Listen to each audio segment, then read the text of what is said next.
Today is the start of a brand new guitar build series as we begin making some cuts for the Hayley Guitars Sub Tonic bass guitar. You want to make sure you stick around because we're going to make sure we let all the sparks out of the machine. I'm Jeff, you're watching Home Built Workshop.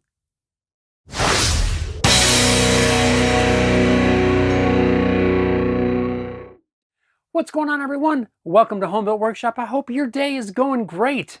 Well, today is the beginning of a new guitar project. And what might that be? If you've been following the channel for a while, you'll know I've been talking about a bass. It's time to build a bass guitar. We're going to begin with this part one of building the Hayley Guitars Sub Tonic bass guitar. This is a project that I've been working on for quite some time, on and off, for what feels like years, really. For the last week or so, I've been feeling a little bit under the weather, but the upside to that is I've had a lot of time to spend in front of the computer to do design work and figuring things out. And we're now at the point where I've got this guitar pretty much fully modeled, and it's time to start cutting some parts on the CNC machine. Yes, I said CNC machine. Now, I fully understand that there's a group of people that feel very strongly that using a CNC machine is somehow not at all related to actually building a guitar. It's not my goal to try to convince anyone that one way is right over another. There's a ton of different ways that you can build a guitar. If you want to use hand saws and files and rasps to build one, it's totally fine. Use whatever method you want to do. But if you want to increase productivity, increase accuracy, and overall speed up the process, I think this is a great option, and that's why I'm going that direction. But I don't want anyone to feel that I'm trying to convince you that this is the only way to do it. I know for a fact it's not. It's just the way that I choose to do it, and I want to bring you guys along on the process because this is going to be a journey for me, and I'm excited to jump in. Since there is so much work that needs to be done before I can even think about turning on the machine, I wanted to bring you along, show you some of the work that goes into preparing the files. That way, maybe you'll have a better idea of some of the effort and work that's involved to get to the step where we can even think about cutting out a body. So let's jump into the computer for a minute. We'll do a screen capture or something like that, and I'll show you just a very high-level overview of some of the design process to get us to where we at least have a model that we can build our G-code from. This whole project started out really with the work being set up in AutoCAD. I have all of my base sketches here done in AutoCAD, mainly because I wanted a nice, good drawing to start with. I have the 4-string, 5-string, and 6-string all modeled up. It's the same body, but we've really just changed the dimensions for the neck in the strings. And this really gave us a good base. We're able to save this as a DXF file. From there, I could import into Fusion. Once the DXF is saved from AutoCAD, we can then import it into Fusion, and that gives us all of our outlines completed, basically. And from there, we can start all our modeling work. Now, before I did that, I did have to work on some of the tuner spacing again and get everything finalized in here. But once all that was done, then we could start working on the actual model. Now you can see here, I'm basically modeling right on top of my DXF that came from AutoCAD. I've got the 4-string, the 5-string, and the 6-string here. Again, they're all the same body, and I'm beginning working on the 4-string. This is where the guitar really starts to come together. As you can see, it's pretty much fully modeled. There's probably a few little things that I need to do here and there. I've even played around with some stuff that I don't think I'll include on the actual bass. This is where you get to kind of experiment before you cut any wood. And it's really, really pretty cool. I've got everything broken up into separate bodies here. So we've got just the body, control cavity in there, belly contour, arm bevel, all that. It's all modeled in there. From there, we moved on to the neck. Got the truss rod slot, carbon fiber rods, headstock contour, the heel contour, all that's in there, tuner holes. Once that was done, I moved on to modeling the fretboard. And right now, as I'm looking at this, I don't have the fretboard markers in here, so I got to add those yet. That won't be too hard. But everything is there, including even on this model, I've even modeled in the fret slots. As you can see here, I don't know if I'll machine them using that. I'll probably end up just projecting that line to the surface of the fretboard and cutting them that way, but they're modeled in there. Turns out I don't need them. I don't have to include them on the next one. Having everything modeled makes it really easy to even do little things like the control cavity cover. Super simple, but once it's all drawn out, it's nothing to go back and include that little piece. Once it's all modeled, then we can switch over to this manufacturing area, and this is where we get to start creating the G-code programs. Now, to make things a little bit easier for me, I've got a complete model right here. This gray bit is my wasteboard on my CNC machine. I'm using that as my fixture for all of the parts. All of my start points are going to be referenced off this front corner of the wasteboard. That way, no matter where things are placed here, this measurement will always be the same. I've got the holes in here where I'm going to be inserting some dowel pins. That's going to be my very first cut. And then from there, we'll start cutting out the pickup cavities and all that sort of thing. This is a great way to go in and start simulating your cuts as you're creating the G-code to send over to the CNC machine. This is where you get to start looking at how the machine's going to respond to your G-codes. So you can see here it's simulating cutting everything out. Here it's cutting the arm bevel. This is where you get to check all that stuff before you actually start cutting on the machine.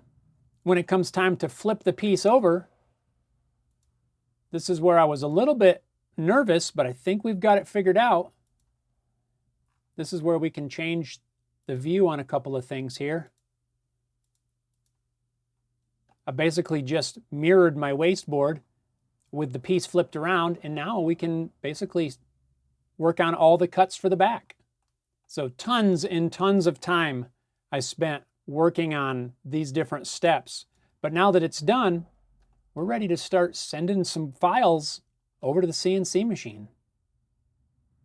See what I mean? There's a ton of stuff that's got to be done ahead of time before you can even power on the machine and cut some parts. We're basically building this guitar twice. The first time around is digitally. Once we have that completely done on the computer, then we can use the machine to start cutting out some parts. There's a ton of hours, probably dozens and dozens, maybe hundreds of hours of design work, especially for me, because I'm still learning a few of these more complicated processes. But now that it's done, we're ready to load some wood into the machine and start making some cuts. This is some of the stock that I'm going to be using as prototype material. This is cottonwood from that log that I sawed up last fall using my Alaskan chainsaw mill. Unfortunately, a lot of this material has cracks and checks.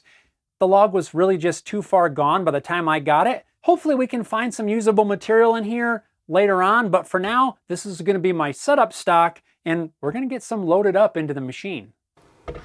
The piece that I'm going to use for these test cuts is wide enough that this is a one-piece body, but to help me line things up, I've just marked a random center line that I'm lining up with the center line of my wasteboard.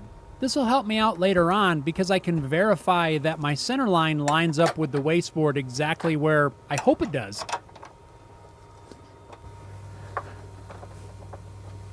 That's not going anywhere.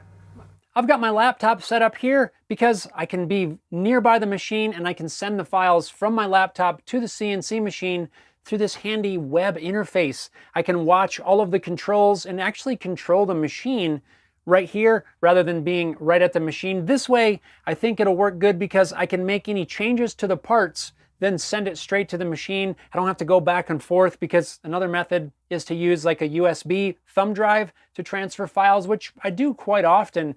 But for this, since there's going to be so many operations, I want to be working right here from the laptop to the CNC machine, sending the files over. That way I don't have to walk back and forth 850,000 times. For now, I'm going to be sending each step individually, which isn't really ideal. I want to be able to combine everything together so that there's really only a couple of different sets of G-code that I need to run, but just to keep it simple and so I can verify each step, we're going to send them one at a time. Once it's all confirmed and everything's working, then I will just process all of these down into one, so it'll just go from one operation to the next, and I won't have to babysit it. Our first step is going to be to drill some holes where I can insert some dowel pins, which will keep everything registered exactly where it needs to be, and then we can flip the part over when it comes time to machine the back. The dowel pins will keep everything registered exactly where I need them. At least that's the plan.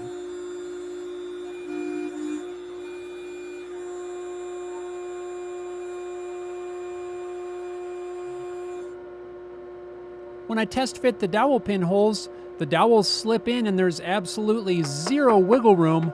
A little tap with a hammer secures them into place, and I think we're ready to start cutting the actual guitar body. The first cuts will be to drill the holes in the top where the controls will eventually go, followed by the pickup cavities and neck pocket.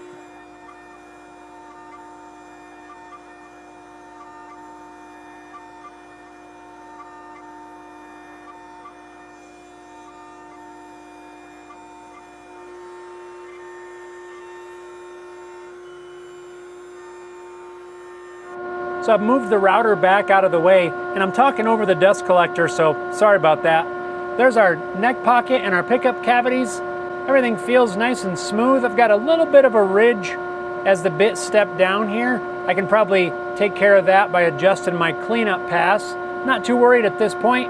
Our next cut is going to be the outer contour, but we're only going to cut halfway through the stock. If we cut all the way through now, we'll have nothing to hold the piece in place when we flip this over. Plus, I've got an arm bevel that we're going to cut in here, and I want to just have that outer contour spaced, give the bit a little bit of space as it makes the cut. So let's send that file over.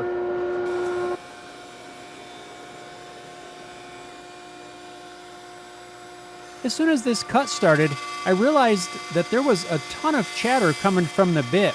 Now at first I chalked this up to the fact that I probably had my speeds and feeds incorrect, but I let the thing keep running in hopes that it would make it all the way through. The chattering continued as the bit made its way around, but when it came to this left side of the instrument, the chattering started getting worse, and I knew something wasn't right, but I wasn't really sure what that was.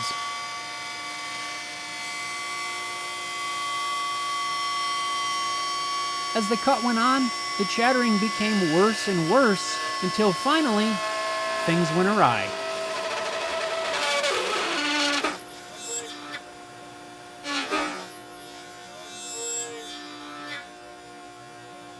I wasn't sure what had happened at that exact moment. I thought maybe there was a nail or a piece of metal in the wood, but after investigating this little issue, I discovered the only thing that happened was the bit had come loose in the collet. It plunged itself down into the wood, which made the horrible groaning sound.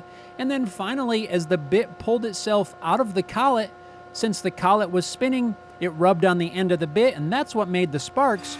There was zero damage to the machine or the bit, so I was able to just reinstall the bit and continue the cut, this time making sure that it's tight enough. That's the first time I've ever had that happen.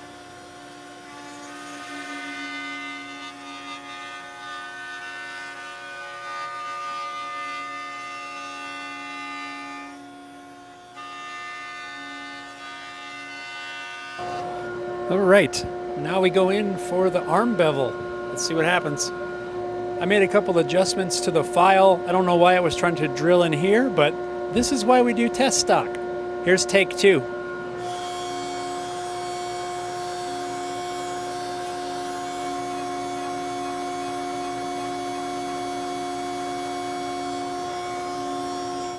All right, let's take a look here.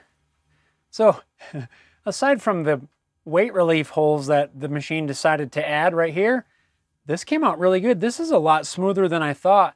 I'm just using a regular straight cutting bit.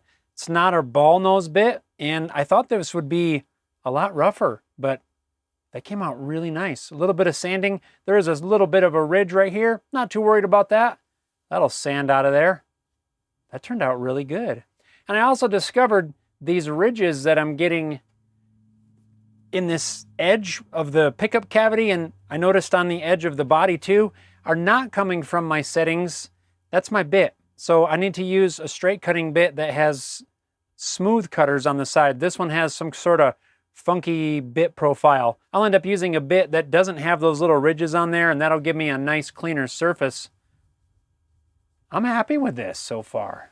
And now we're ready to flip the piece over. This is where having the dowel pins is gonna make this really simple. All we need to do is remove our clamps to free the piece up. We'll lift it up, flip it over, set it right back down on those exact same dowel pins. And hopefully, I've got my fingers crossed that our alignment is gonna be perfect.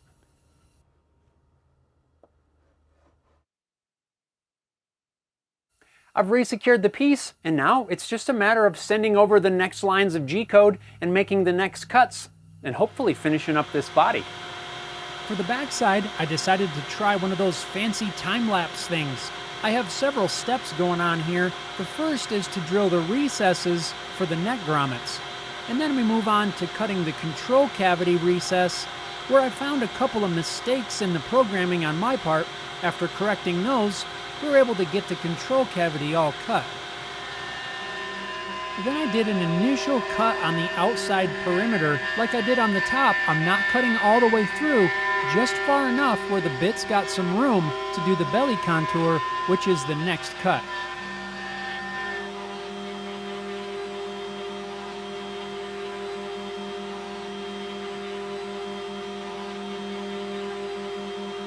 And just like with the arm bevel, the surface on the belly contour came out amazingly smooth, much smoother than I anticipated. Next, I'll switch over to an 1/8" bit and drill the holes through the center of the neck grommet recess. This will be where the screws will pass through the body and go into the neck eventually. And our very last pass will be back to a 1/4" bit to make the final cut, which will separate the body from the waste material. I do have some tabs in there to keep the pieces connected, that way nothing flies around and gets damaged in the process.